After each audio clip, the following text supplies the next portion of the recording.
Let's just enter this. How do you feel about the investigation into Charlie's death? Can we have faith in it? Do you feel like it's being well handled?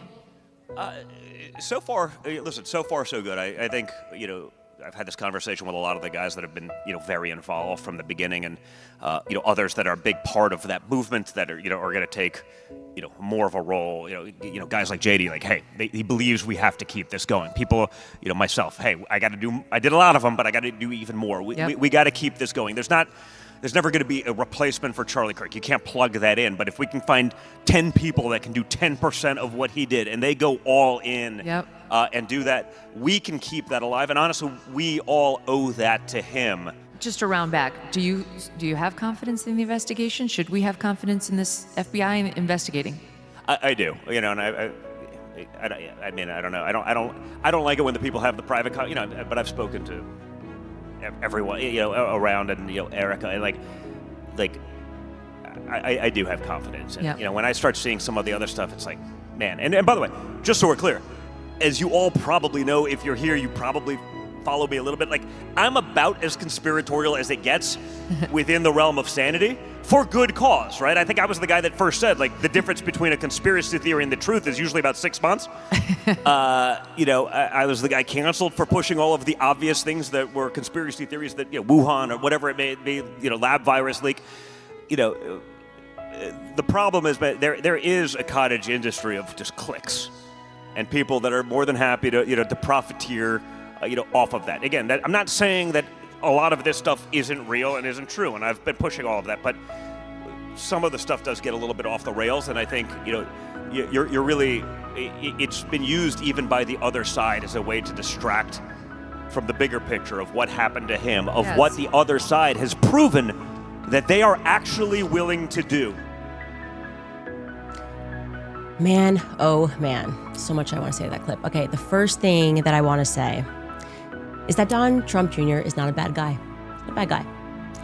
Donald Trump Jr. is probably maybe akin in some ways to Mikey McCoy. I look at Mikey McCoy, I don't know Mikey McCoy at all, and I don't think he's an evil person. I think he is in the shadow of his father, right? I think he's in the shadow of his father. I think Don Jr.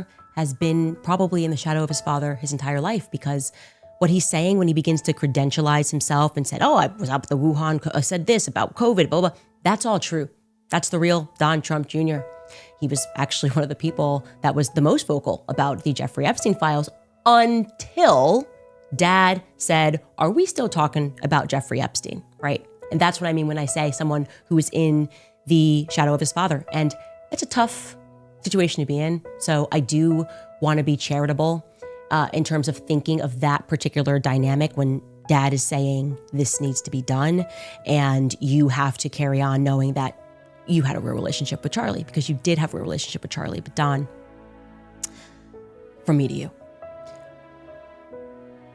it's better to say nothing, okay? It's better to say, I'm just not going to answer that question. The best way you could honor Charlie Kirk, if you can't fight for him for some reason, is to simply say nothing. Because I looked at this clip and it bothered me for a lot of reasons, Don, because I know who you are. I know who you are. You're a hunter. You love to hunt, Don, right? Every picture of you, you're in the wilderness. Your whole life, you love to be in the wild. In fact, you taught me a lot about the wild and a lot about hunting. And my favorite fishing experience is actually with you, right? Fighting back the sea lions or the seals in British Columbia. You know nature, and I'm not going to ask you to go back against the nature of honoring your father, but I am going to ask you not to lie. And as a hunter, if you are not lying, and this is truly what you believe, you trust the investigation, I'm going to need you to make a video saying that you believe that Charlie was shot by a .30-06 in the neck, and that somehow, through the miracle of God, Charlie's neck stopped a .30-06. Not only stopped a .30-06, but was pretty much in good shape, not even destroyed. His neck was not even destroyed by a .30-06. That kind of a miracle, Don. You know hunting, you know guns, and so I'm asking you if this is truly what you believe, to clarify that matter. Make a video, sit down with me, look me in the eye and say, Candace, I really do think that Charlie, our friend, because you are his friend, you were his brother, stopped a 30-06 with his neck, which stayed intact. You won't say that, Don. You won't say that because it's untrue. And I think that spiritually, it would mess with you. And the hunters that are listening know that you don't believe that. You know too much, okay? So again, I'm going to ask you, if you cannot say anything, I understand the ties that bind. I understand Jared and Ivanka and their investments in Israel and the pressure that's coming from the Zionists, to simply be quiet. As his other brothers and sisters and people in the movement, people who don't even know Charlie, get to the bottom of this, because everything we're being sold is absolute BS. That's my request to you, Don. Anyways, moving on from that, I do, on the topic of Israel, want to let you know that I was very excited to sit down and have a conversation, which we will be releasing on Friday with Norman Finkelstein. Norman Finkelstein was probably the single greatest contributor to me being sort of just smacked in the gut about Gaza, learning about Gaza. I think most people didn't know, genuinely, like me, just did not know anything about the history of Gaza, knew nothing about it because it has been such a censored topic in America.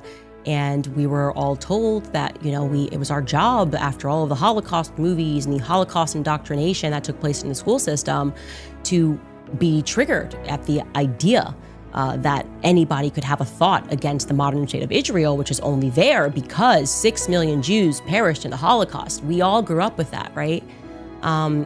We grew up being indoctrinated not to ask a single question when it comes to Israel. That's the reality. And Norm Finkelstein, whose parents survived, one of his parents survived Auschwitz, was the reason I had him on my show right after October 7th, sometime shortly thereafter when I was at the Daily Wire. And what he told me horrified me, and it pushed me to become more educated on the topic. Candace Owens has come clear and requested Donald Trump Jr. to come clean and say that the FBI investigation regarding Charlie Kirk assassination is true. Donald Jr. Trump and Charlie Kirk, as well as Candace Owens, they have been friends. And when Candace Owens comes on the screen, you can tell that she knows what he is saying. It's not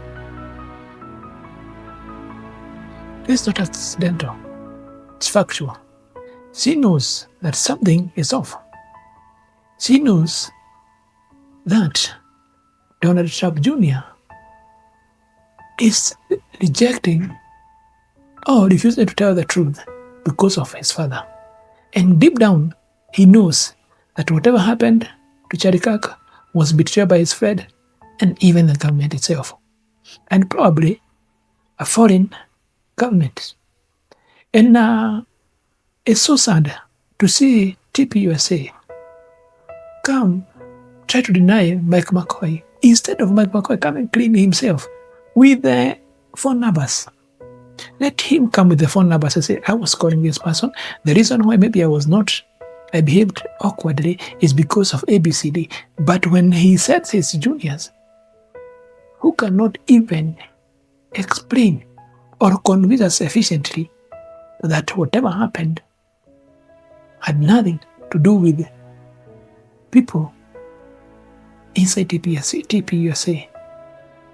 And when you see now Candace Owens challenging Donald Trump Jr., it's because she can tell that Donald Trump Jr. is hiding some information and maybe fearing to speak against his father. And if he cannot speak against his father, let him come clean and say that the 30-06 gun was used to kill Charlie Kirk. And the FBI investigation is factual and true. I feel like so far, anyone who has a common sense can tell that something is not adding up. And for sure, the government is lying. And for sure, Charlie friends, some of them may have played a part in his death. Do you agree with me or not? Let me read the comment section. I'm your host James. Let's see the next video.